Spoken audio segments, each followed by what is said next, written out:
So just to start with an overview of what I'm going to talk about, I'm going to start with a little bit of a motivating scenario for this work, and that is the concept of a practically significant difference in the case of when we're using learning outcomes as a result and we want to compare difference, the concept of practical significance. I want to use that as a motivating scenario. You can see I put in larger fonts that really the heart of what I'm going to talk about is what I call 100 years of history in 50 minutes. I've been working over the last year or so on a book that has the snappy front title of Credos, Constructs, and Controversies. The less exciting subtitle version is Historical and Conceptual Foundations of Measurement in the Human Sciences, right? But it's kind of boring, so I'm looking for something more interesting. So I'm going to talk a little bit about some of the work I've been doing as part of that book. And then I'm going to end towards recent, more empirical work that I'm doing toward theory-based units of measurement in education. So let's start with this idea of practically significant differences in learning outcomes. So let me start with a hypothetical scenario, but it's actually ripped in some ways from a real-world case. So let's imagine that we have a randomized cluster trial that's conducted to estimate the effect of exposure to Renaissance Learning's accelerated math intervention. So the details of Renaissance Learning's intervention is probably not that important here, but essentially it involves students using this software in which they take practice assessment items and they use this as a supplement to their curriculum in studying mathematics. And so let's imagine that in this study we have a California middle school students in grade 6 that are the target population. And the outcome of interest is the score on the end of the year Smarter Balanced Summative Assessment in math. And we conduct the study. We find a main effect estimate that's 20 points on the SBAC score scale. Okay? And what we're going to imagine here in this hypothetical scenario is that threats to internal validity, we're satisfied that this is an unbiased estimate of the causal effect. So the question I can start to pose to you is, first, how should the effect of accelerated math treatment be conveyed? And secondly, how should the practical significance of the effect be assessed? Right? And I'm going to pause for a second for you to think about how you would answer those two questions, or at least what information would you be asking me for in order to answer these two questions? Okay. And so one answer that's not wrong per se, but is potentially problematic and definitely insufficient might be this. The accelerated math intervention has a small but statistically significant effect size of 0.19, p less than 0.05, right?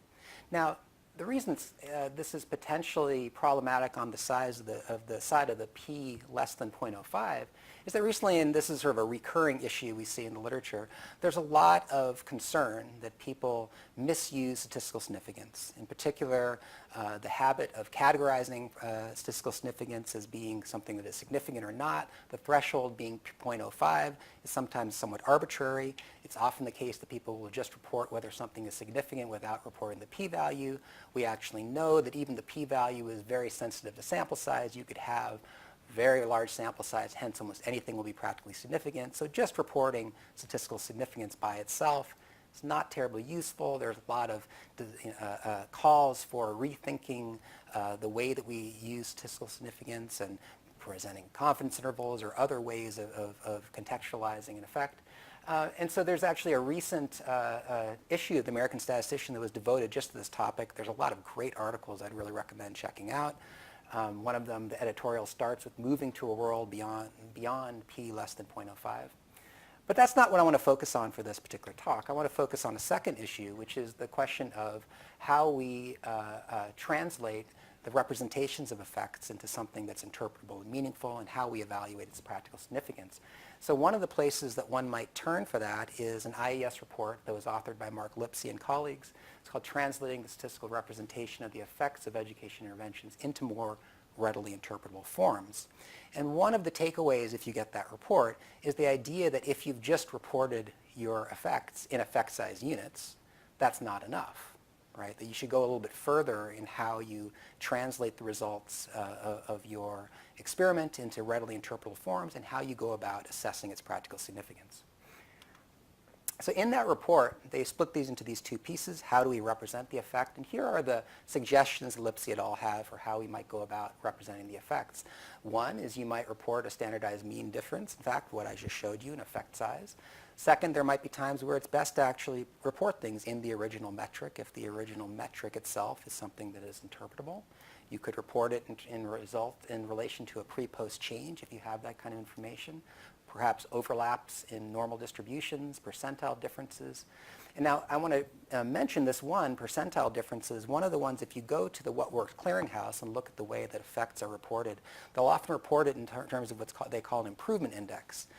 What they'll actually be doing is they'll essentially translate the effect size and place the effect size as if you were talking about two distributions, one at the 50th percentile, and then you say how far if we translated that effect into a shift from the 50th percentile, how far would you go if you had an effect of 0.2 or 0.3 or 0.4? You'll turn that into percentiles. The second question is, so here we could say, well, let's take that advice, and how will we represent the effect of this hypothetical accelerated math treatment that I've just described to you? So the original metric, the effect that I've described to you was 20 points. Right? The standardized mean difference would be 20, and I'm giving you some information. The standard deviation is 105, so in effect size units, that standardized mean difference is 0.19. The improvement index is 7.5 percentiles. Now, just one thing to note with this improvement index is you have to be a little bit careful here. You're making a nonlinear transformation of this effect size, and depending on where you start, you'd actually get very different information. So the improvement index always assumes that you start at the 50th percentile, but if you started at different places, you would get a different answer about what the improvement was in percentiles. So here I'm just showing if we instead started at negative two standard deviations below the mean, then the percentile increase would only be 1.2 for the same average effect, and so forth and so on. You can see that the percentile metric is pretty sensitive to your starting point of where your initial assumption of where a control group might be. So here at this point, we've represented the effect. Now, according to Cohen's conventions, an effect size of 0.19 would be considered a small effect. If you use something like the What Works Clearinghouse benchmark for a substantively important effect, they consider that 0.25. So if we take this representation and these guidelines for our interpretation, we'd have to conclude perhaps that the effect that we've observed in this experiment is not practically significant. Okay. But let's go to the next step here, and that is think of Lipsey et al.'s advice for assessing practical significance. So here are some options that Lipsey et al. Provide. We could use normative expectations of academic growth, policy-relevant performance gaps, differences among schools, observed effect size for similar interventions, or the cost of the intervention. Now, a point I want to make is all these norms are really external to the measured learning outcome. Right? That the whole way that we're making sense of the size of the effect, of the magnitude of the effect, is based on external information. And one I really want to focus on in particular that I think has gotten a lot more traction in recent years is the idea of using normative expectations of academic growth as a basis for evaluating, assessing practical significance. So the SBAC math score scale ranges from 2,292 in grade 3 to 2,775 in grade 12. Right? In grade 6, which is the grade that we're concerned of in this hypothetical scenario, the scores range from 2327 to 2678, mean of 2512, SD of 105. Right? Now, if you're thinking to yourself, that's an awfully unusual scale, and you're wondering what that scale means, you would not be alone. Right? So here's what normative growth looks like on the SBAC scale. On the left-hand side, I'm just plotting by grade those means that I showed you on the previous table. There you get a little rendition of what growth looks like from grade to grade. And on the right-hand side, I'm just showing you what the SD looks like from grade to grade as well. You can see that the SD is actually increasing by grades. Okay? So I can take this information and use this information to talk about what your expectations for normative growth might be from year to year. I can convert this information into effect sizes by simply taking the gain from one grade to the next, dividing it by the pool of standard deviations for the respective grades. If I do that, I can assemble a table like this. Now, the left-hand side just translates what I've showed you in that plot into the effect size units, the growth norms for grades going from 3 to 8. in the first column. But this is actually very recent information. What people will typically do when they'll present information on normative growth is they'll turn to a Hill et al. Paper that presented essentially a meta-analysis of sorts of the existing vertical scales for which this is available, and you can see what those standardized mean differences are for Hill et al. In another study with a graduate student in 2012, we also did something similar with more updated vertical scales, and you can see our estimates there for the grade-to-grade growth. Now, what I want to focus on here is using this benchmark for grade 5 to 6. Okay? So the accelerated learning effect size that I just showed you is 0.19 SD units. Okay? So this is about equivalent to an additional year of learning based on the SBAC norms. Right? Everybody following me where I'm getting that from? Right? So the SBAC norm is 0.21. I got about 0.19. So we could say that that effect is about what you would expect as a year of learning. I can convert this now if I want into months of learning. There are 9 months in a school year. There's about 4.3 weeks per month. So this is equal to about an additional 39 weeks of learning. That's 195 extra days of learning. Now, if we'd used the Hill et al. Benchmarks, the relevant numbers would be 4.5 months, 19.4 weeks, 96.8 days. So if this is the basis for assessing practical significance, either way, actually, now appears we have a very practically significant effect. Okay? So if you're scratching your head and saying, this is a little confusing to me, it seems like we get very different answers depending on the norms. You might say, well, what's going on here? And what do psychometricians have to say about this as a basis for understanding magnitude and growth, right? And it's actually fairly typical for psychometricians to bemoan this usage of weeks of learning, days of learning, as a misuse, and to mostly blame economists for doing it, right? What I would say is this, and I'll turn to Julius Caesar. The fault, dear Brutus, is not in our stars, but in ourselves, that we are underlings, right? And I think really the problem in psychometrics is that we have not provided a really good alternative. That in fact, when it comes to issues of practical significance, and this is really the thesis of what I want to focus on in this talk, when it comes to understanding practical significance, you're really grappling with a question of magnitude, right? At some point down the chain, comparisons of test score differences require inferences about magnitude. You can't get away from it. The field of psychometrics has debated or avoided this necessity for about 159 years and counting, right? And it's actually somewhat understandable, as I'll show in a little bit, why economists would like to turn to time as a basis for understanding effects. So this is my 100 years in 50 minutes, and these are some of the characters I'm going to be talking about. In my book, I actually have a chapter for every one of these, so it's going to be quite a feat if I can manage to pull this off, that I cover each one of these in about roughly 10. So the first question we need to address, and we need to think very carefully about, is this question: what do we mean by measurement? Right? If we're going to tackle issues of magnitude, we have to be on the same page about what we think measurement really means. Now I want to start and say that a classical definition of measurement, probably the sort of definition of measurement that most children learn when they're in elementary school on into middle school and perhaps high school, is that measurement is the estimation or discovery, the ratio of some magnitude of a quantitative attribute to a unit of the same attribute. Okay, you can look for many examples of this, all dating back to work through the 19th century. One of the more prominent examples comes from James Clerk Maxwell, one of the more famous physicists of all time. This was the kind of definition of measurement that he would have used. Now, a root definition that's much more common in psychology and education is one that we could attribute to S.S. Stevens. His definition was that measurement is the assignment of numerals to objects or events according to rule. A problem with the second definition is it has now completely taken units out of the picture. We've lost track of what the units of measurement is, and units of measurement are fundamental to the classical definition and fundamental to our ability to make statements of, in my mind, magnitude and practical significance.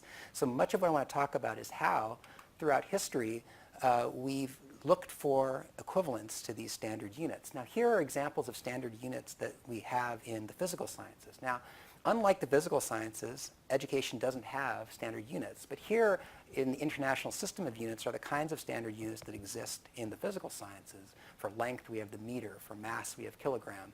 For time and duration, we have the second. Electric current, the ampere. Thermodynamic temperature, the Kelvin. Amount of substance, the mole. Luminous intensity is the candela. And the SI is actually not something that has been static over time. It is something that's been evolving.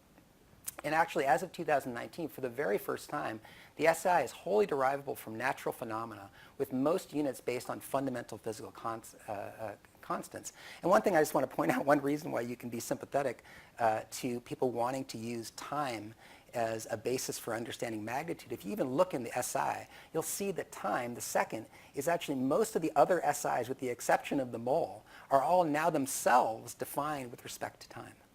Right? The way that you understand it is in terms of, so for example, it used to be that we understood distance in terms of a particular meter rod. But now the way that we understand distance is in terms of the speed of light. Right? And this is the example I give right here. So an argument I would make is that in much of work that took place from 1869 to about, or 1860 to about 1960, has been looking for an analogy to units in the physical sciences. And I'm going to give 5 examples of how this has taken place.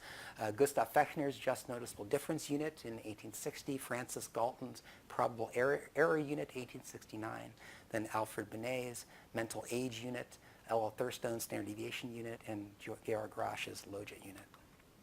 So Gustav Fechner is where we'll start.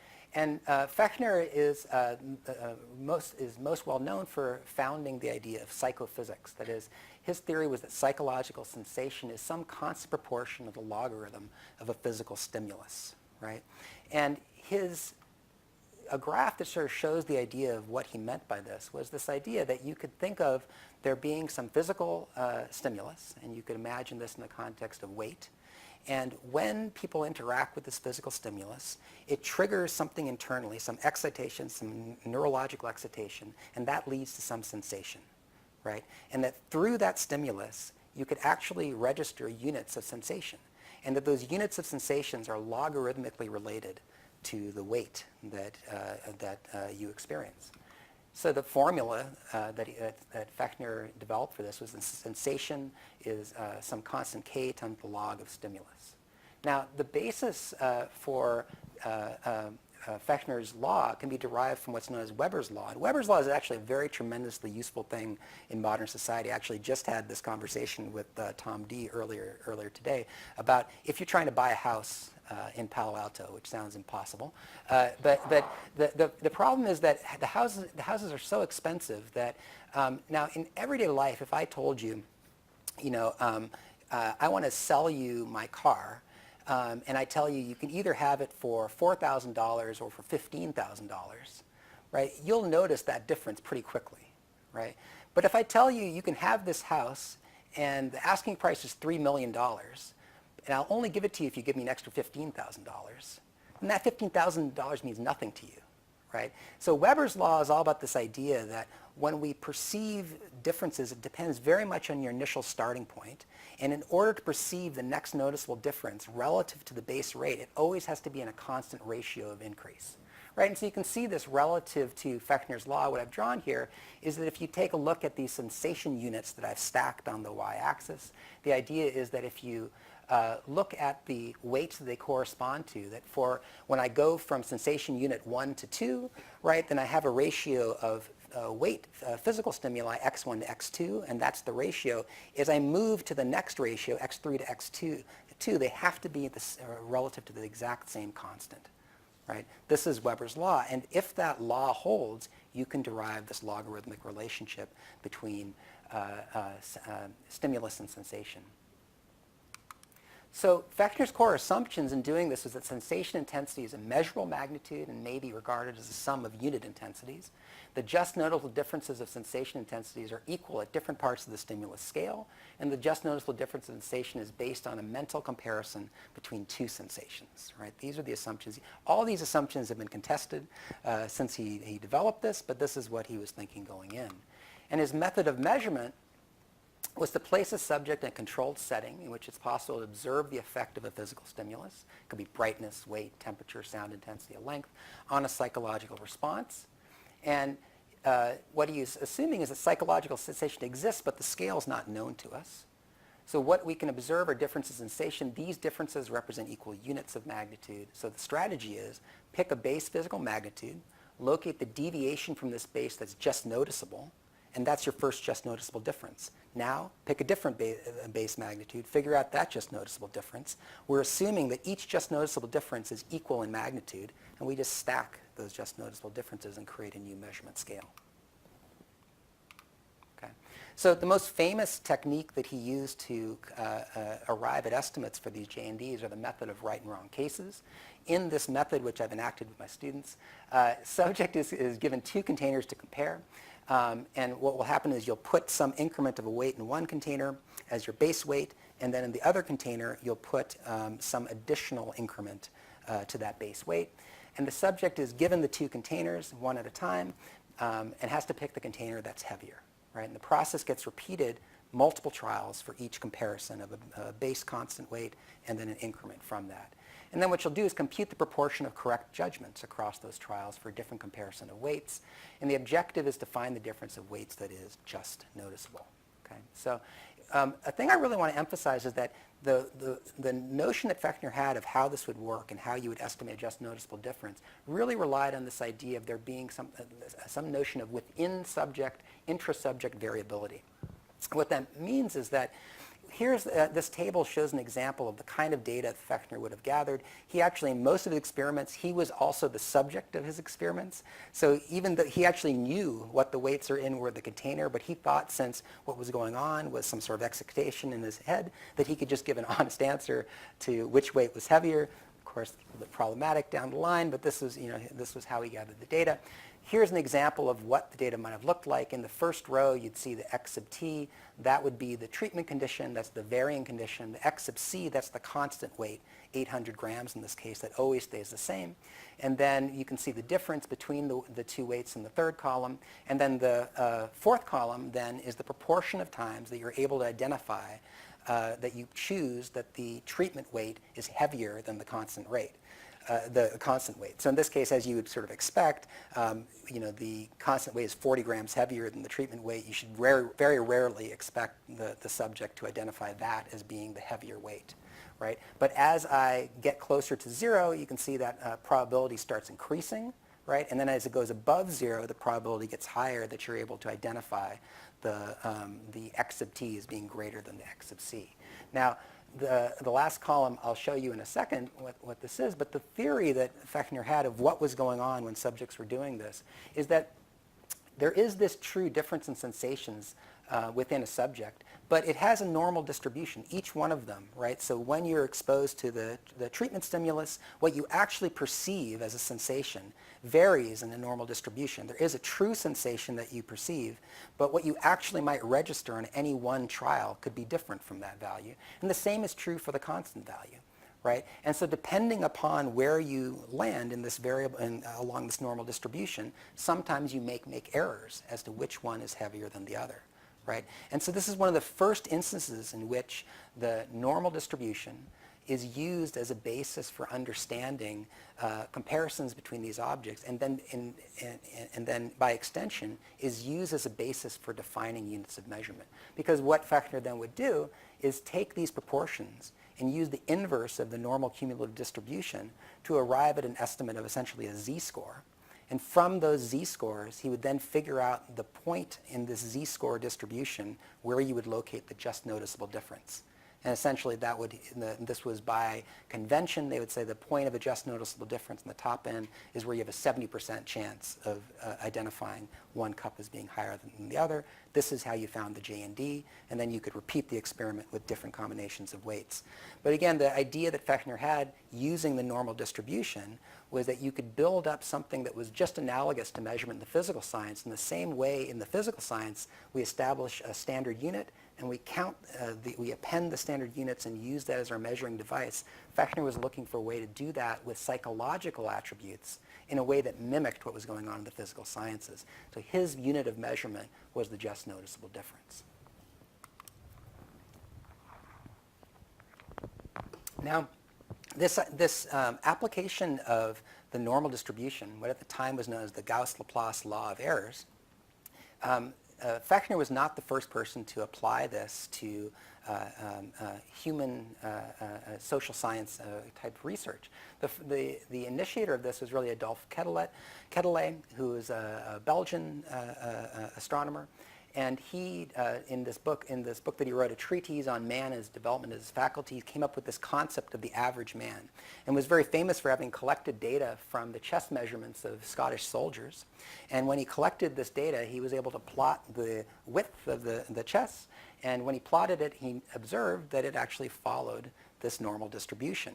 And from this, he had this idea that saying that really what happens is that when you look at physical characteristics of human beings, in some sense, nature there is an average man, and sometimes nature misses the mark. And that's why you have this normal distribution.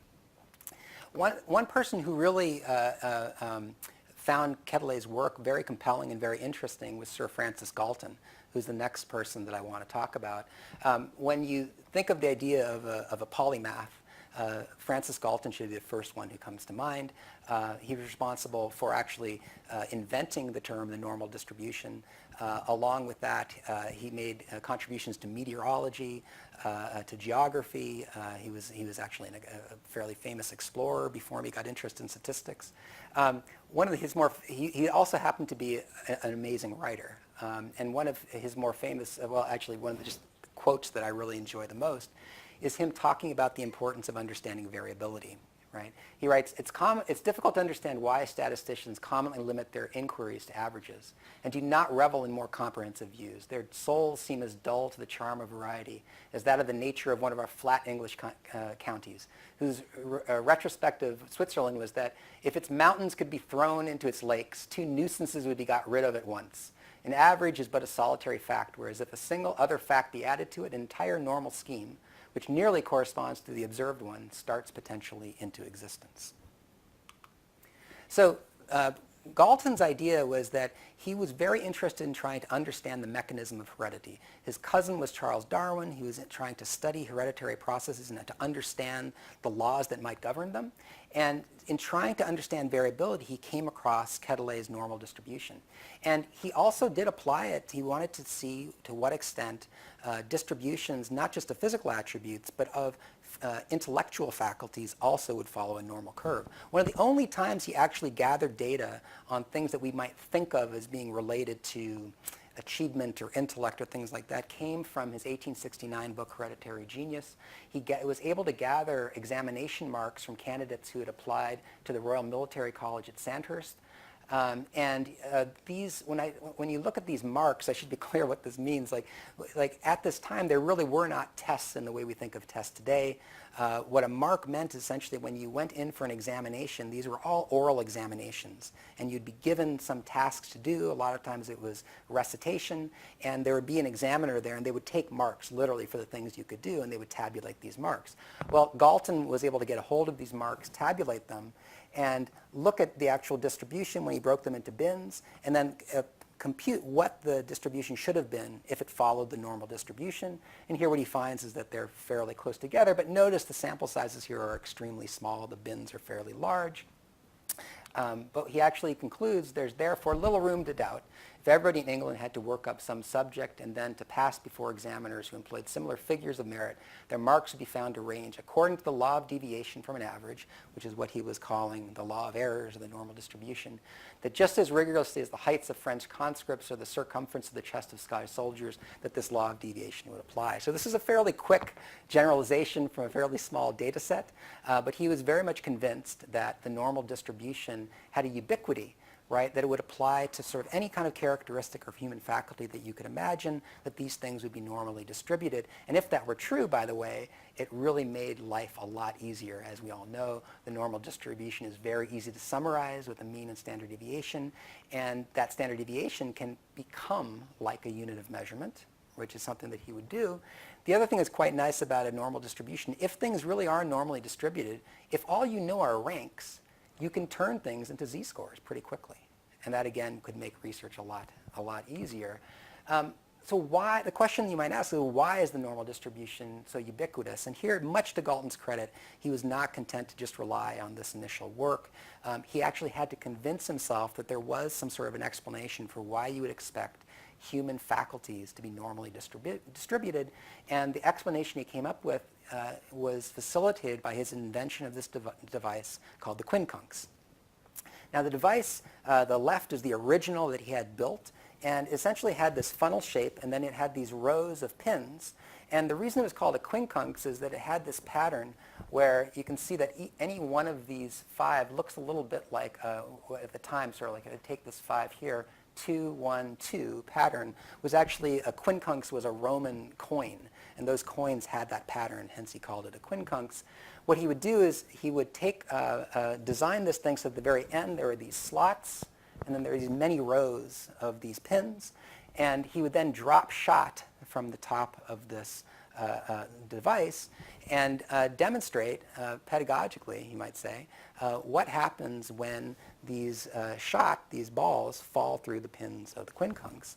And for your viewing pleasure, I actually bought my own little Galton board, and I'm going to show you what this actually looks like when we actually, if I hopefully get it to work. There we go. You kind of have to see it in slow motion to really appreciate the full beauty of what's going on here. Right? So as you're watching, what you can see is that each row of that quincunx represents an independent, you can think of it as representing an independent chance event. For each row, there's 50% chance the ball moves to the right or to the left. So you can call a move to the right a success, a move to the left a failure. And if you let the total number of rows be n, represent the total number of trials, k is the total number of successes, well, the quincunx simulates the outcome we get if each ball was a replication of a binomial probability distribution. And you see that it looks just like a normal distribution. And so here, what Galton was able to show is if we could think of human faculties as being like each, for an individual person, if we can think of there being like each person is like a ball dropping, and there are these chance events that a person encounters that pushes them to the right or to the left. So we could think of a particular faculty like height, for example, as being the sum of many different smaller pieces. So you can think of your height as being the sum of many bones that take shape in your body, right? And each one of those bones could be a little bit above or less average, or below average. And I could then think of each bone as being like a different row of that quincunx, where you're pushed right to the left, right? And so then if you're willing to think of that, and then think of humans in general, each one being dropped from the top, this was an explanation for why you might believe that human faculties have a normal distribution. All right, so this is actually, for those of you who've taken some statistics, this is really just a special case of the central limit theorem. And the two most crucial factors that govern the central limit theorem, the size of the sample and the independence of the draws. You can see here in this case, even with my example of stature and height, and that's why Galton tended to do his work, later work with data that he had gathered on stature, he would try to demonstrate that you don't need a really large sample before it looks approximately normally distributed. And so he'd make the case that that was true. But a second argument he would have needed to make, and he could have made a lot better, was that these were independent events, that if you fall from one row to the right, that has no influence on whether you fall to the right or to the left in the next row. There's no particularly compelling reason that that should be the case in human attributes, and for psychological attributes, though you might be able to make the case for certain physical ones. So from this, Galton came up with a very practical approach to indirect measurement. Right? And here are a couple examples. It's schemes of distributions can be constructed from observations that are barely exact enough to deserve to be called measures. My data were very lax, but this method of treatment got all the good out of them that they possessed. And then you'd say, well, a knowledge of the distribution of inequality enables us to ascertain the rank that each man holds among his fellows in respect to that quality. This is a valuable piece of knowledge in this struggling and competitive world, where success is to the foremost and failure to the hindmost, irrespective of absolute efficiency.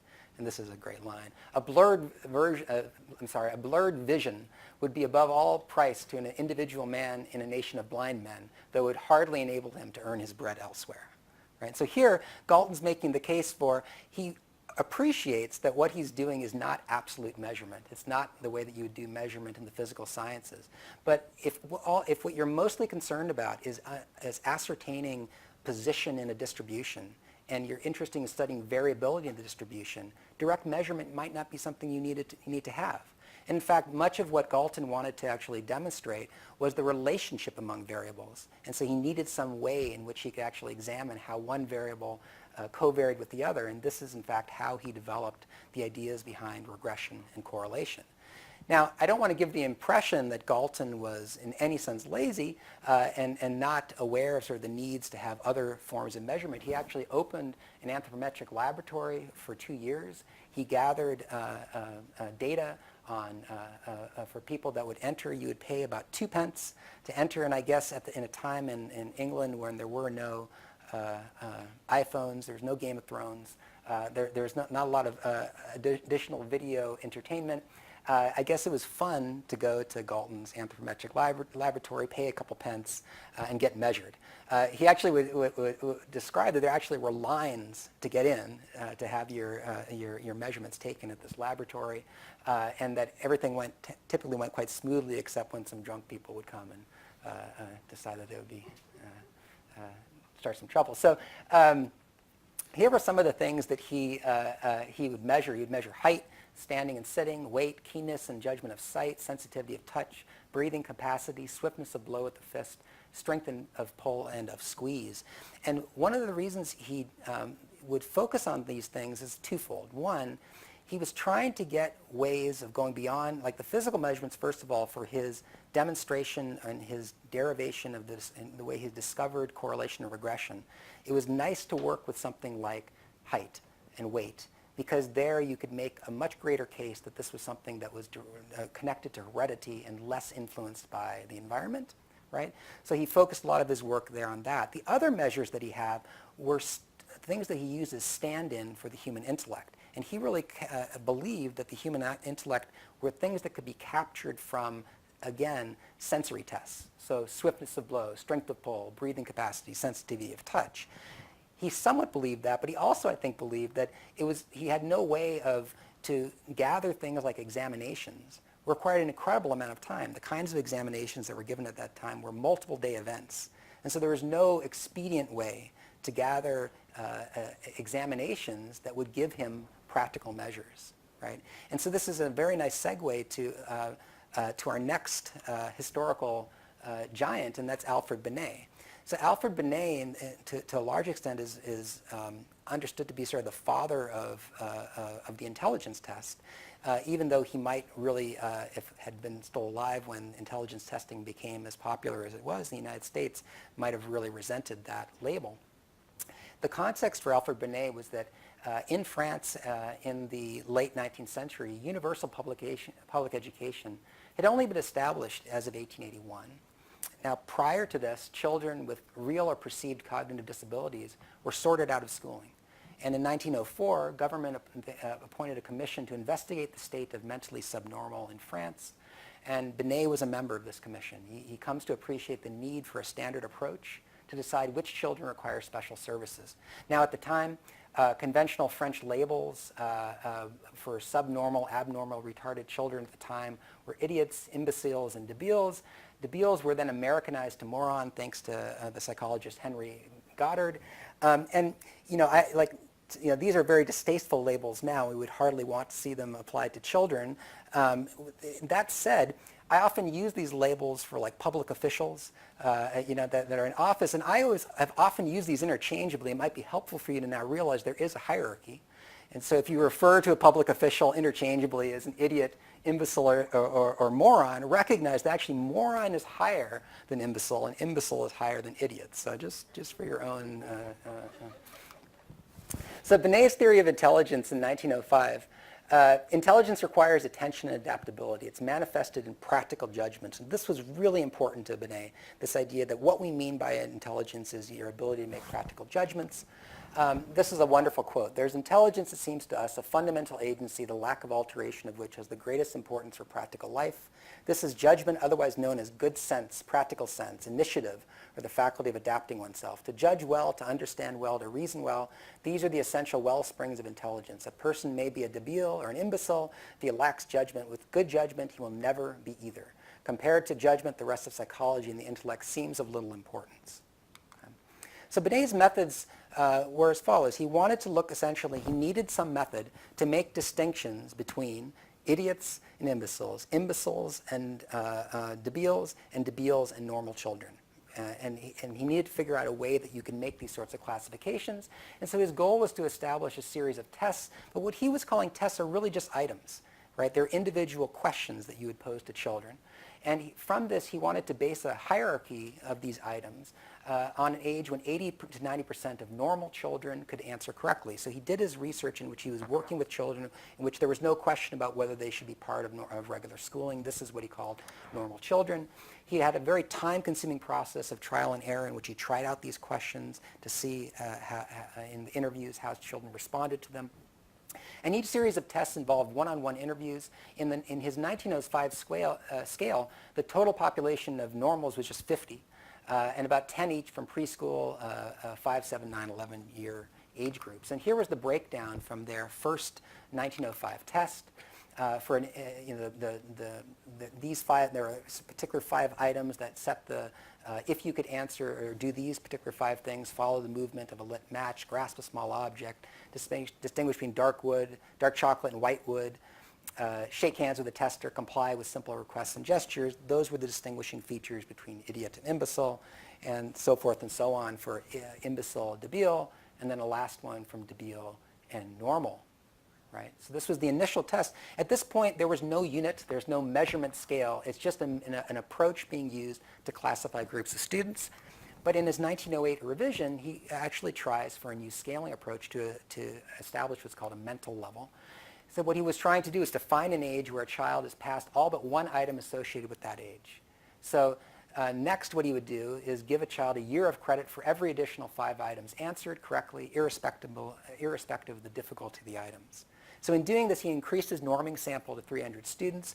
That doesn't seem like a lot to us now, but you have to appreciate every single student was a one-on-one interview and just how time-consuming it was to track that down. The unique items per age level were about 2 to 9. And so he generally came to this conclusion: a child whose mental level was 2 years behind chronological age was one for whom special services were required. Okay? So the question is, like, what we might ask, was this in fact measurement, right? Recall that we've actually already seen 2 contrasts in how Galton and Fechner were thinking about measurement. Fechner was very much trying to adhere to the way that measurement was being done in the physical sciences and establish units in the same way as the physical sciences. Galton was taking a different step, and he was trying a more indirect approach by applying the normal distribution. Both Fechner and Galton were using the normal distribution. Fechner was just assuming the normal distribution applied for intra-individual differences. Galton was applying it for inter-individual differences, right? Binet was doing neither. He was not using the normal distribution at all, and his scale was not in any way based on variability in the way that the unit was based for Galton. His scale was based on averages, right? He was essentially computing mental levels and using those averages to establish units for his scale. He didn't think of this as measurement. He says that the scale, properly speaking, does not permit the measure of the intelligence because intellectual qualities are not superposable and therefore can't be measured as linear surfaces are measured. But this is really just a classification that he's doing. So there's a kind of a question about whether you really can think of classification as being like measurement in this case. He kept mental level and chronological age separate, and it was after his death that William Stern took the ratio and called it IQ. Lewis Terman then multiplied that by 100 to create what became a well-known IQ scale. It's thought that if Binet had been alive, he would have greatly objected to the use of the IQ scale. So this brings me to the person who I think can very reasonably be called the founder of psychometrics, and in some ways maybe the most important psychometrician in history, L.L. Thurstone. So Thurstone was really in some ways the person who reconciled these 3 different ways of thinking about measurement and these 3 different approaches to having measurement units. Right? He at the time was aware of the work of the psychophysics and the Fechnerian tradition. He clearly was influenced by the use of the normal distribution in his work through Galton's approach to indirect measurement. And he was also very well aware of the Binet tests because he was responsible for work in intelligence testing. And in a series of these 4 articles, he developed an approach for taking tests that were being administered to different age or grade groups of children and placing them on an absolute scale. So Thurstone's method of absolute scaling was essentially, what he would say is that units of a raw test score have an equivocal meaning because items can and do differ in difficulty. And the tests can always be constructed to ensure a normal distribution of raw scores, but this really tells us nothing about the shape of the true distribution. So the goal in absolute scaling is you want the scale to be independent of the unit selected for the raw scores and the shape of the distribution of the raw scores. And as Thurstone would say, the whole study of intelligence measurement can hardly have two more fundamental difficulties than the lack of a unit of measurement and the lack of an origin from which to measure. Okay, so the requirements of this approach is it applies when a test of ability is given to students at different ages, tests of items that are scored as right or wrong, and students in adjacent ages take overlapping common items. So a core assumption of Thurstone's approach is that the underlying attribute being measured by each test can be conceptualized as a continuous quantitative variable with a normal distribution. And I want to take you into exactly how he applied this approach because it's really pretty brilliant. So his idea was that what we really needed to do was to find a common baseline. That's the terminology that he would use. So he would give the example of saying, here's this example of what this baseline would look like. Imagine that this is the common baseline that we care about, and imagine that the property of interest, the ability, is normally distributed. And now we can think of there being different items located on this common baseline, and the items vary in terms of the probability of a student being able to answer them correctly. So an item that would be located here at position E, if you go up to the normal curve, you would say that location to the right tells you the proportion of students that would be able to answer that item correctly. And obviously by extension, the area to the left tells you the probability of the students who would not be able to answer the item correct. So this idea of being able to locate items on a common baseline was Thurstone's objective. How can we locate these items on the same common baseline? He also wanted to define the unit of measurement as the standard deviation for this normal distribution. So that would be the unit of measurement. Now, this is all fine and good. If all you have is one distribution, one group, then you could essentially be applying Galton's approach, right, which was essentially to assume that there's, now Galton didn't think in terms of there being really, he didn't distinguish between an observed and an underlying distribution, but the same method could basically apply, that you're just using indirect measurement and defining the unit of measurement relative to the standard deviation. But what Thurstone was most interested in is the case where you have multiple groups of students, for example, or children that are taking tests, and that differ by their ages. And so here, the problem is, how do you place these standard deviations onto one common absolute scale, right? So for any two distributions of student ages, he needed to find locations on a common scale and needed to establish a common unit of measurement. So he gave this diagram of saying, imagine now that we have two distributions, right? And here in the right, you have the older age group, and then the distribution to the left is the younger age group. And here's the location of a specific test question that would be answered by both groups. And so the task was here to identify, like, how do we figure out a scale that could represent all this? So I now could actually compare the mean of distribution 1 to the mean of distribution 2. And now notice that you have two different candidates for the unit of measurement. You have the standard deviation for the lower age group, the standard deviation for the upper age group. And it actually could matter which group that you choose as a unit of measurement. So what Thurstone wanted to do was to establish how could we figure out theoretical transformation constants to accomplish this. And here is the approach he did. He essentially said, you know, if there is an absolute scale, the following relationship has to be true. If I take this, the mean for group 1, and then this is the z-score for the performance on the item. This is the deviation from the mean in the standard deviation units of the original scale before it's been put onto a common absolute scale. And then this is the standard deviation of the absolute scale. It has to be equal to the deviation from of that same item taken by students in an older age group, the deviation of that item from the mean of the higher group, times the standard deviation on the absolute scale of that group. So in this equation, x1 and x2 are just z-scores with respect to the mean and the SD of the original age distribution that's known. Now remember, again, we're talking about here a situation where we have items that are taken by both of the groups. So m1 and m2 are just the means of each age-specific distribution on the absolute scale. This is unknown, right? And then the sigma 1 and sigma 2, they're the SDs of each age-specific distribution on the absolute scale, again, unknown. And so the task is, how do we go from the situation where the only thing that's known are these z-score units for performance on the individual items, and how do we from that back out what the means of the two distributions are and the standard deviations, right?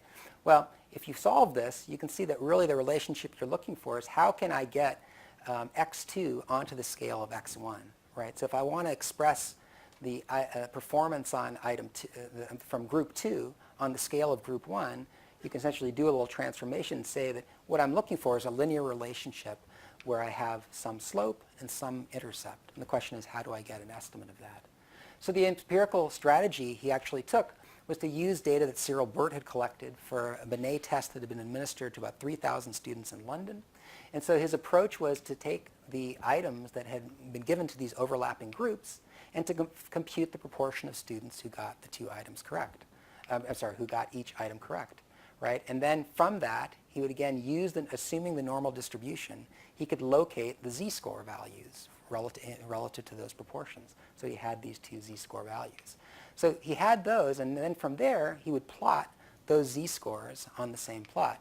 And the question he would ask himself is, does it look like these are close to perfectly correlated? Because essentially that was his assumption. They should be perfectly correlated because they should both follow the normal distribution up to a linear transformation. We should be getting the same answer, right? And so if yes, then his task was, how do I just estimate the equation of this line? And estimating this equation of this line is just a matter of finding rise of the run. You could do that by finding the SD of one to the SD of the other. And this is how you would estimate these particular parameters, and those would get him his transformation constants. Okay, so I'm going to skip over the technical details. But if anybody wants my slides and you have the technical details handy, they're in this particular slide.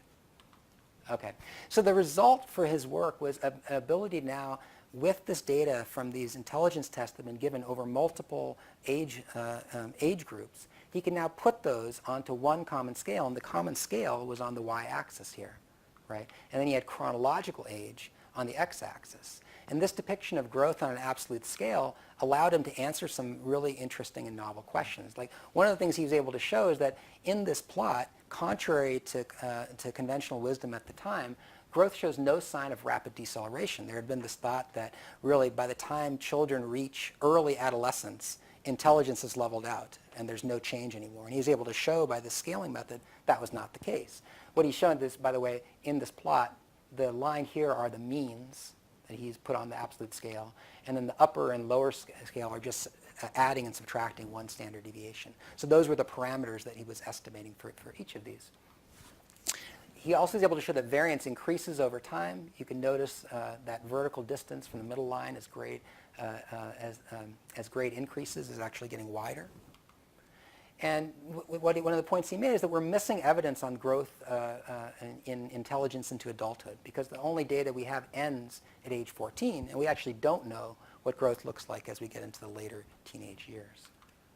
So Thurstone would write, instead of acknowledging this limitation in our measurement methods, we've not infrequently attempted to juggle the definition of intelligence to make it fit the measuring devices that are available. Okay? And so what he was able to do with this technique as well is produce what I call the very first item map, a case in which you actually can see all the items, the Binet items that are administered on one common scale. And you can observe where they fall on this common scale. And this common scale is being expressed in terms of standard deviation units.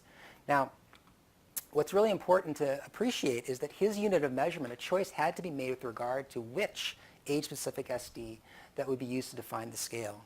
And he regarded that choice as arbitrary, but the choice did have implications for the scale because the SDs could differ by group. And this is a really important insight that Thurstone was able to make, that other people who were trying to create scales at the time, including E.L. Thorndike, assumed that that SD was constant from across groups. And Thurstone was able to show that that assumption had some important and really serious implications. So in effect, what they were assuming, instead of this sort of a transformation equation that I've shown you before being the thing that you had to compute, they were specifying this instead.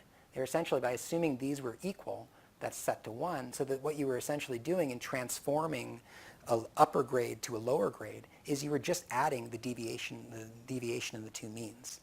And one of the implications of that is you could get a very distorted picture about what growth would look like over time. A nice way to illustrate this, he actually did in one of his articles. He took what was at that time a very famous test of sentence completion by Trabue. And here was Trabue's assumption of a homogeneous SD unit. Here is what growth on the sentence completion task would look like, with on the x-axis here You have the different values of the scale that he had created. This was in the probable error unit scale.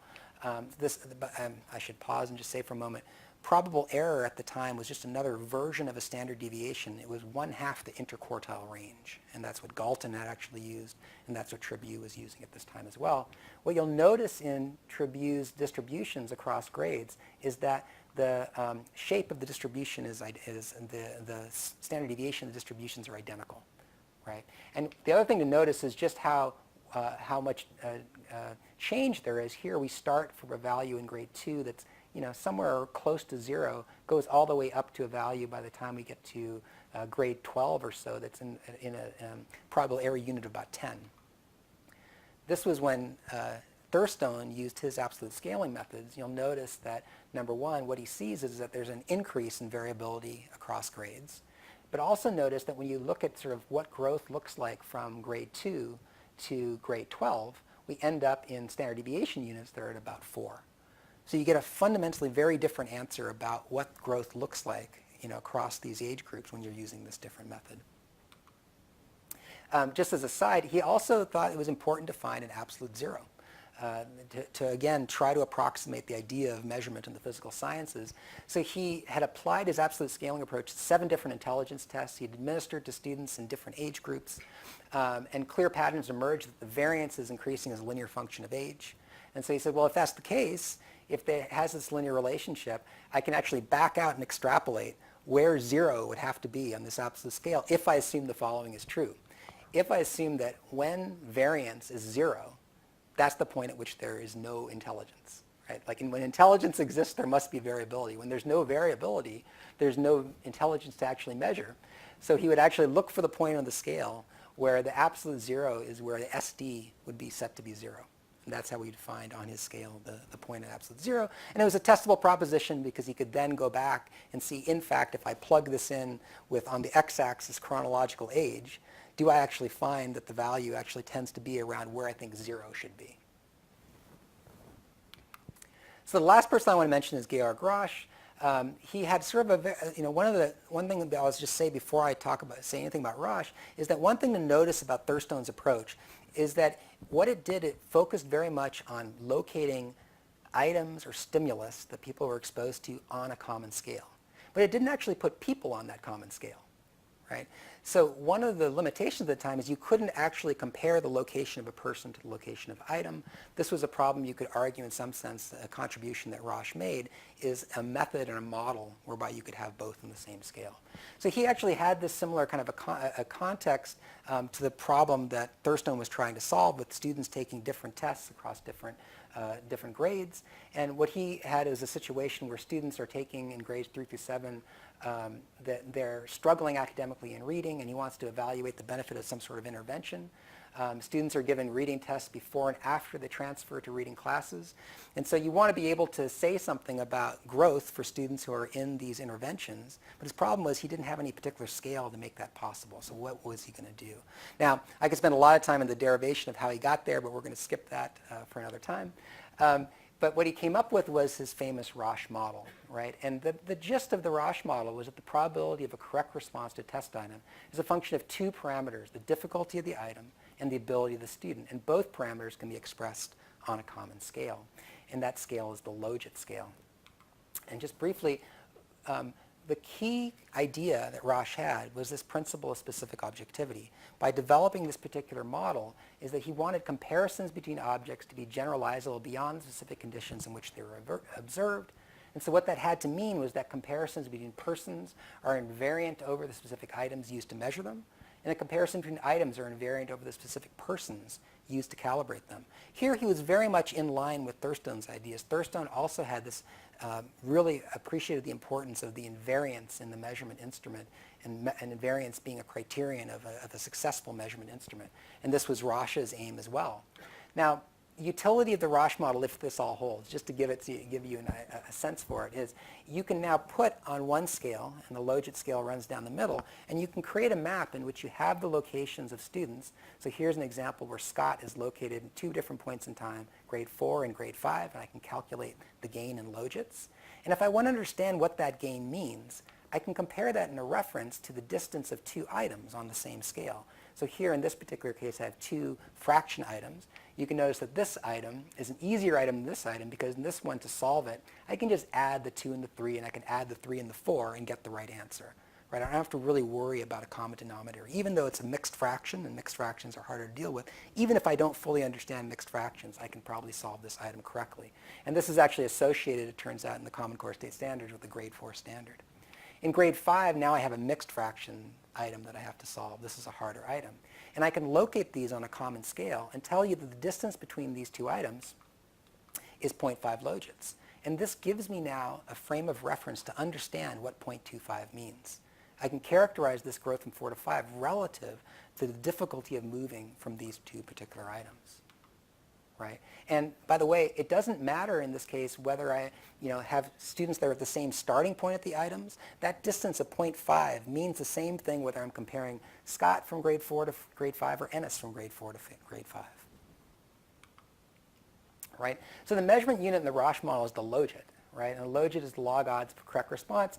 And I just want to point out that as a unit, the logit by itself is a highly abstract, not very useful concept.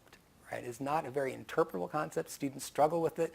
Typically when people have models where they have dichotomous outcomes, economists will often opt for a linear probability model just because it's so much easier to interpret. The logit is not straightforward to figure out. But one of the reasons that the other problems with this logit metric in the Rasch model is that you have a real identification problem in trying to figure out the scale because you actually have these three things on the right side are all unknown. Right? So you have a model that's premised on a lot of unknown variables, and I can put in, like if we said that the left-hand side, the logit, was 1.5, there are a lot of combinations of thetas and betas and alphas here that would give me that same value of 1.5. So I have to figure out some way to identify the scale. So I'm now, whereas Thurstone had this problem of finding an absolute zero and finding the measurement unit, at least that was based on just one particular side of the problem. You had an item distribution. You had to, in terms of that item distribution, locate these things. Now you have a person and an item distribution, making the challenge of how you establish the scale a lot more difficult. So here you have to locate the location of the scale, the variability of the scale. You have two choices. You can anchor the item parameters or the person parameters. And so there's this item side choice. We could identify the scale by setting the mean of item difficulty to be 0 and a common discrimination of 1. Or and if we do that, then the mean and the standard deviation of the person distribution are now free to vary. Or on the person side, we could constrain the mean of the person distribution to be 0, 1. And now the item difficulty values and the common discrimination parameter there are free to vary. So there are choices to be made about how we anchor the scale. But what I would argue is that that still doesn't help really do a lot to make the logit itself as a unit of measurement all that interpretable. Now, one last thing just to point out in a value of the Rasch model is, again, this value of invariant comparison. If the data fits the Rasch model, then estimates of growth across grades for each student have the same magnitude no matter what item or item difference is used as a frame of reference. Because when logits are subtracted, notice that the items drop out of the comparison. Right? So here I'm talking about like a student in a higher grade versus a student score theta in a lower grade. But regardless, here this is just generic to any item. When I compare those two, the item drops out.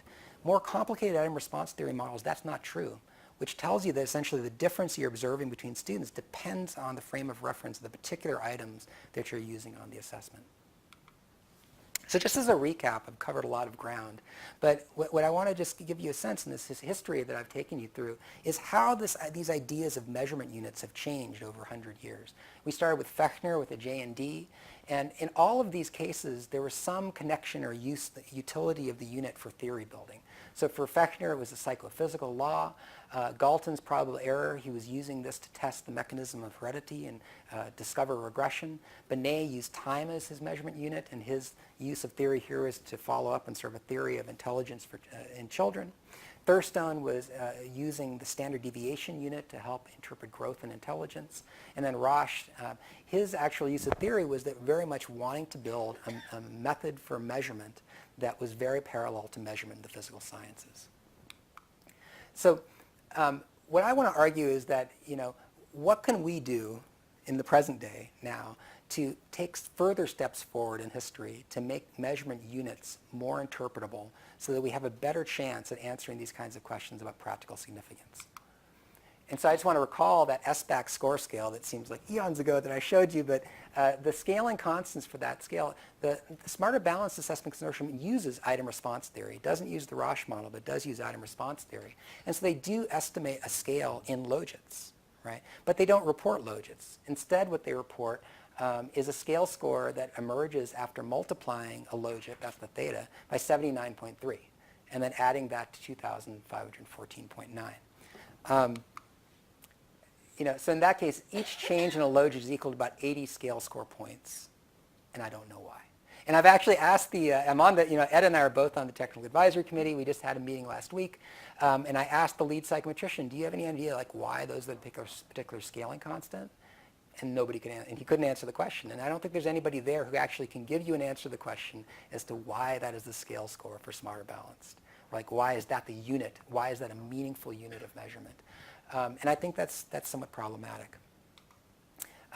Instead, the interpretational emphasis is in terms of ordinal performance levels. So if you ask what do students actually see when they get results from Smarter Balanced Assessment, here's an example of a sample score report that students in Washington would get when they get their Smarter Balanced score back. Now, notice that the thing that gets the biggest font is the score scale, right? 2680. I would just argue that that is absolutely not interpretable by itself. If that's all you show, that really is meaningless. So instead, where the emphasis is placed is on these performance levels, right? And so the performance levels are meant to convey, depending on where you are in the scale, what level of understanding you have of the test is in these ordinal performance levels. It's an interesting thing. The one argument I've often heard in sitting on technical advisory committees about why you need to transform the logit, which runs from negative to positive and has zeros, is that the public doesn't understand negative values. That would be confusing.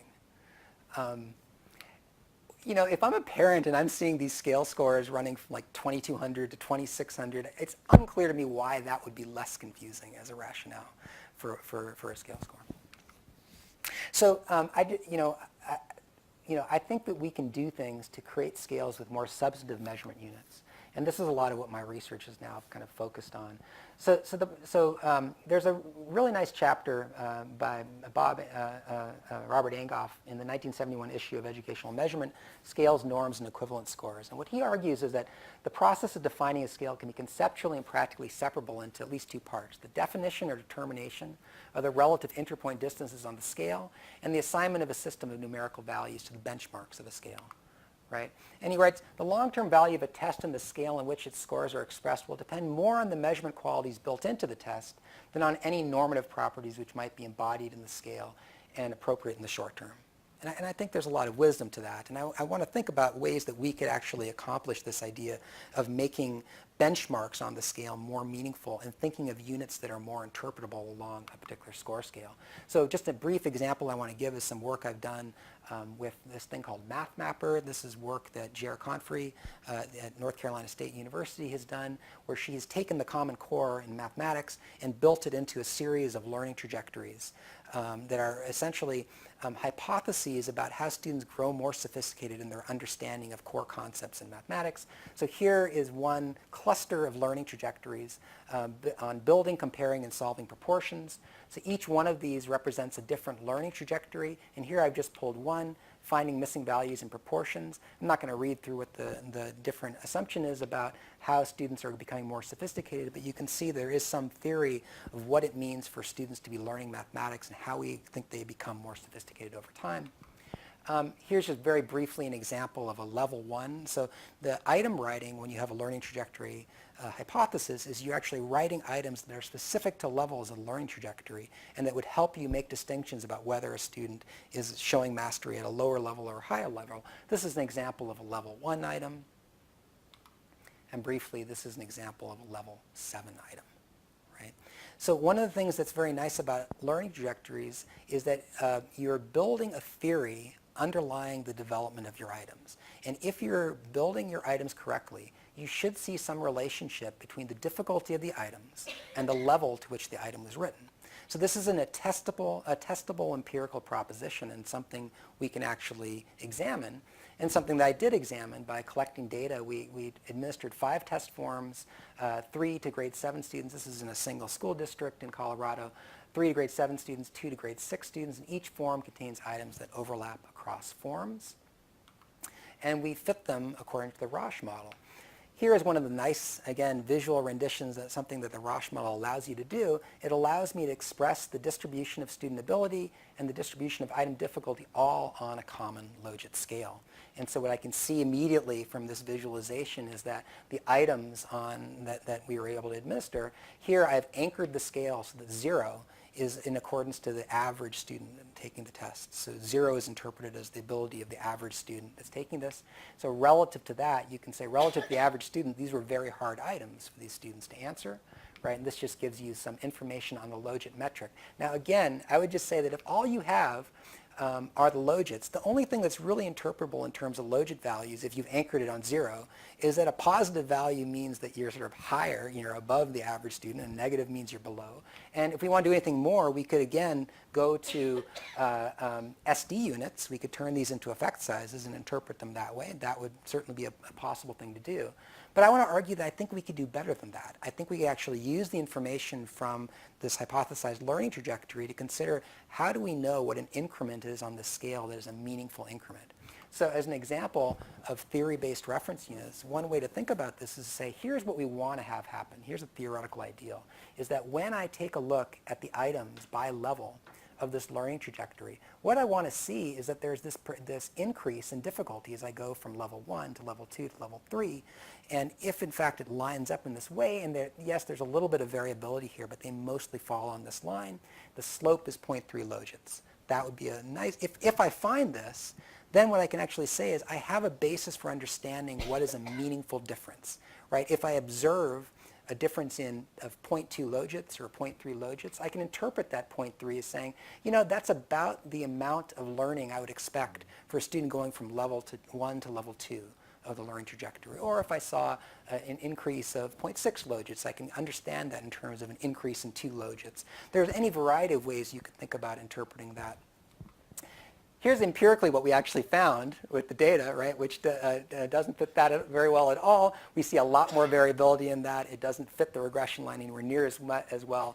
And even the slope we get is just 0.2 logits, right? Unfortunately, the empirical reality often doesn't correspond very well to your theoretical ideal. But my point in this is just to say that this is not pie in the sky. You can do this kind of work. And I think it's quite possible that we could imagine scenarios where we're establishing instructionally relevant benchmarks on the scale.